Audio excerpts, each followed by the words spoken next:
Hello everyone, আসসালামু আলাইকুম। কেমন আছেন সবাই? আশা করি সবাই খুব ভালো আছেন। তো দেখতেই পাচ্ছেন সকাল সকাল আমি রুটি বানানোর জন্য ব্যস্ত হয়ে গিয়েছি। তো অনেক দিন হলো সকালে ভাবতে ভাবতে যে কি করব, আজকে কি করব, দেখলাম যে ডিব্বা খুলে যে আটা আছে, কিছু আটা দিয়ে আমি রুটি বানিয়ে রাখবো, যেহেতু বাচ্চারা পছন্দ করে।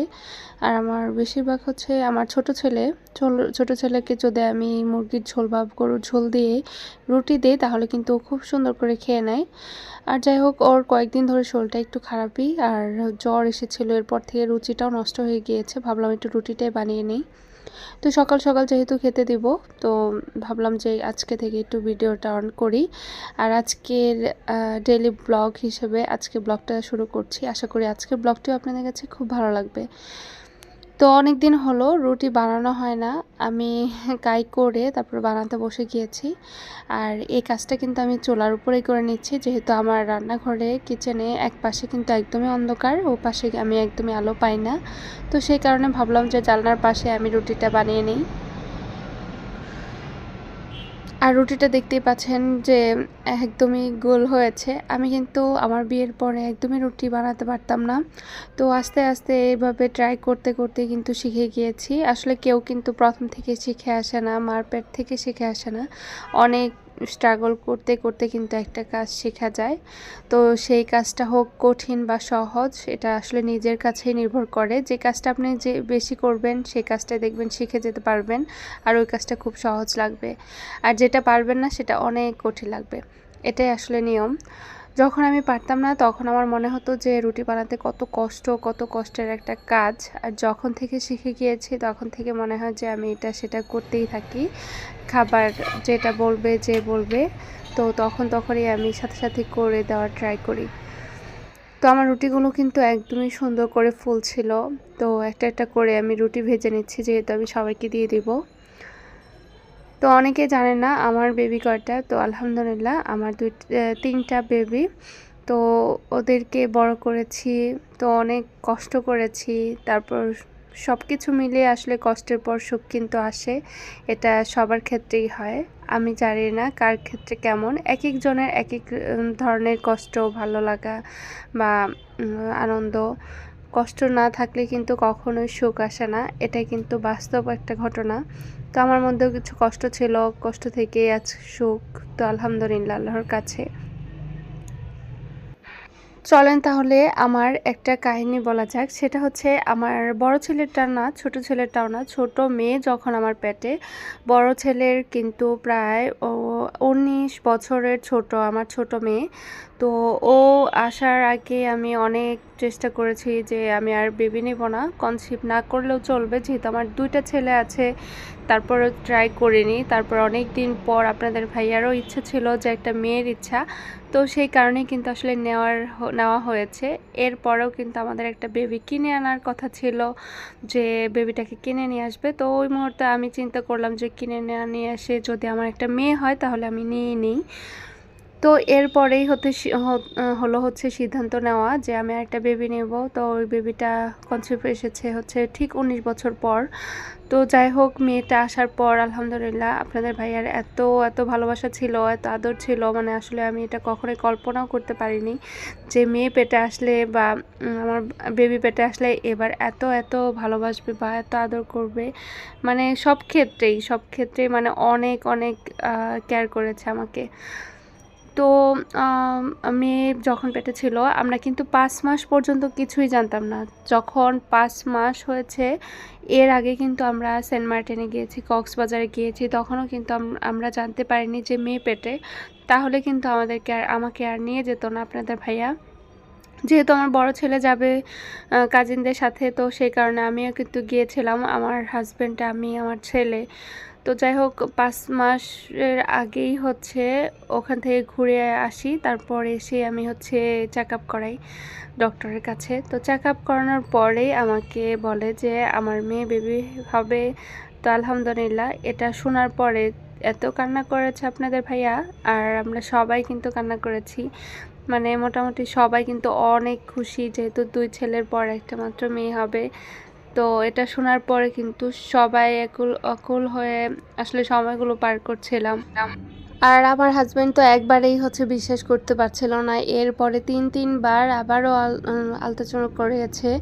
তো করার পর হচ্ছে তারপর বিশ্বাস করেছে এটা যে মেয়ে হবে। তো যাই হোক, আমি তো এত খুশি আলহামদুলিল্লাহ। এক সপ্তাহ আগে ওর জন্য এত শপিং করেছিলাম যে হওয়ার আগেই, আমার 2 ছেলের আগেও কিন্তু এত শপিং করিনি, এতটা মানে আনন্দও পাইনি যে ছেলে হবে কি বা মেয়ে হবে। তো এবার আসলে অন্যরকম একটা আনন্দ কাজ করেছে, যেহেতু আমার প্রথম বেবির সময় আমার অনেক ইচ্ছা ছিল একটা মেয়ে হবে, তার জন্য কিন্তু আমি জামা কাপড় কিনে পরিয়েছিলাম। তো সেটা কিন্তু আপনাদের ভাইয়া ফেলে দিয়েছিল।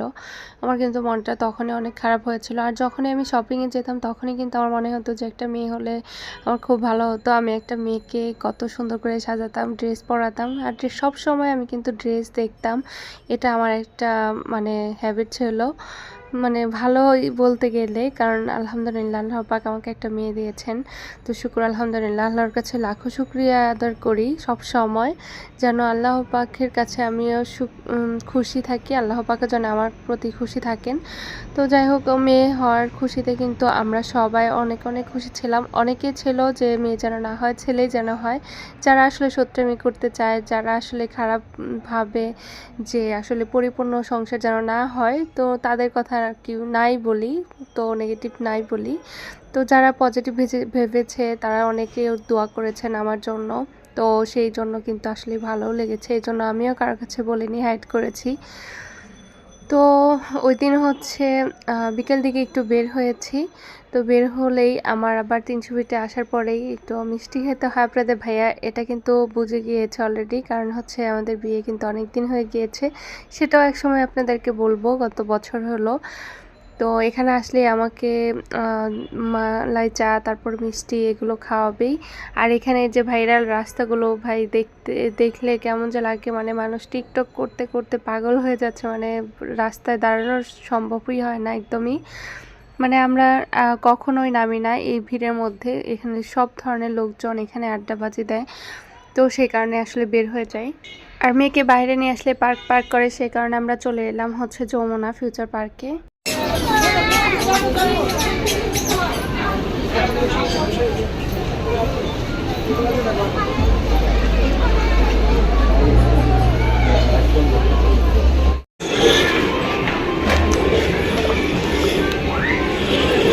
এই যে বাবা হ্যাঁ নইটা না না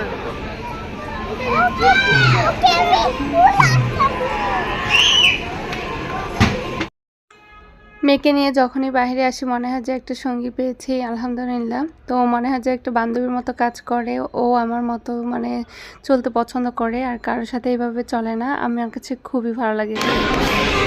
দেখি আর কে কুলে নাও তো, বেবিকে কুলে নাও। ডক্টর সেট করেছো?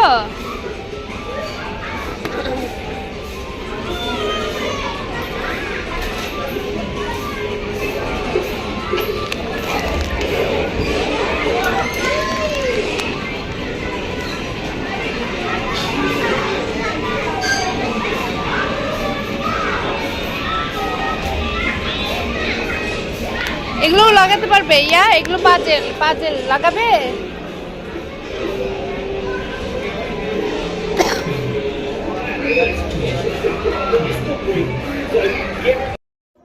আমার এখনও মনে আছে যে আমার ছোট ছেলেকে নিয়ে যখনই আমি শপিংয়ে যেতাম, আমি ওকে বলতাম বার্থডে গিফটের জন্য বা যে কোনো গিফট কিনলেই বলতাম যে পুতুল বেবি কিনো। মানে এত এত পছন্দ হতো আমার পুতুল বেবি কেনা, আর পুতুল দেখতে এত ভালো লাগতো, মনে হতো যে আমার ছেলেকে আমি হচ্ছে কিনে দেব, মেয়ে নিয়ে খেলবে, ও না খেললেও আমি তো খেলতে পারবো, বা আমি হচ্ছে পুতুলগুলোকে দেখতে পারবো, সাজিয়ে রাখতে পারবো, এটাই আমার কাছে ভালো লাগতো। আর ছেলেদের জিনিস কিন্তু কোনো কিছুই গুছিয়ে রাখা যায় না, সাজিয়ে রাখা যায় না, একদমই মানে পরিপূর্ণ লাগে না। ঘরকে সাজানো ওরকম আকর্ষণীয় লাগে না মেয়ে ছাড়া। ঘরে যদি মেয়ে থাকে তাহলে কিন্তু ঘরটা খুব সুন্দর সেজে থাকে, তারপর মার কষ্টটা বুঝে মায়ের সাথে থাকে, এটাই কিন্তু একটা আনন্দের মুহূর্ত। তো আমার কাছে এটাই মনে হয়, যাদের মেয়ে আছে তারাই বুঝবে আমার মুহূর্তটা। আর মেয়ে না থাকলে কিন্তু অন্যের মেয়ে পালা এটা কিন্তু দায়িত্ব নেওয়াটাও অনেক কঠিন, কারণ নিজের বউকেও কিন্তু ওইভাবে আর দায়িত্ব নিয়ে চলতে গেলে কিন্তু মেয়ের অংশ দিয়ে বোঝা যায় যে মেয়ে যেভাবে পালতেছি সেই আমাদের মতো আমরা যেরকম বউ হয়ে এসেছি এরকম কিন্তু আমাদের বাবা মাও পেলেছে, এভাবে বড় করেছে, যত্ন করেছে, এটাও কিন্তু একটা মনের ব্যাপার। তো এটাও কিন্তু অনেক হাজব্যান্ডরা বুঝতে পারে না যে মেয়েদের কত কষ্ট করে বড় করে আবার পরের ঘরে দিয়ে দিতে হয়। এই কষ্টটা কিন্তু একটা মেয়ের মা বা মেয়ের বাবাই বুঝতে পারবে। এই জন্য বলি যে মেয়ে থাকা কিন্তু প্রত্যেকটা ঘরেই দরকার। তো আমি কিন্তু রান্না করে নিচ্ছি, অনেকগুলো কাজও করে নিয়েছি পাশাপাশি, আর হচ্ছে দুপুরের কাজগুলো গুছিয়ে নিয়েছি রান্নাবান্না শেষ করে। আর ওই তো বাইরে গিয়েছিলাম একটু, তখন আমি আমার জন্য হচ্ছে 2টা মগ কিনেছি, কারণ মগগুলি হচ্ছে আমার খুবই দরকার পড়ে। আমি কিন্তু চা লাভার, তো চা ছাড়া আমার একদমই চলে না। আর এই সব কাপে খেতে আমার কাছে খুবই ভালো লাগে। অনেক ধরনের কাপই আছে, ওই যে বলে না অভ্যাসের দাস, অভ্যাস হয়ে গিয়েছে এগুলোতে খাওয়া। আর খালারা কাজ করতে গেলে এই সব কাপ ধুতে দিলে কিন্তু ভেঙে ফেলে, তো সেই কারণে এইসব কাপই আমার লাগে আবার।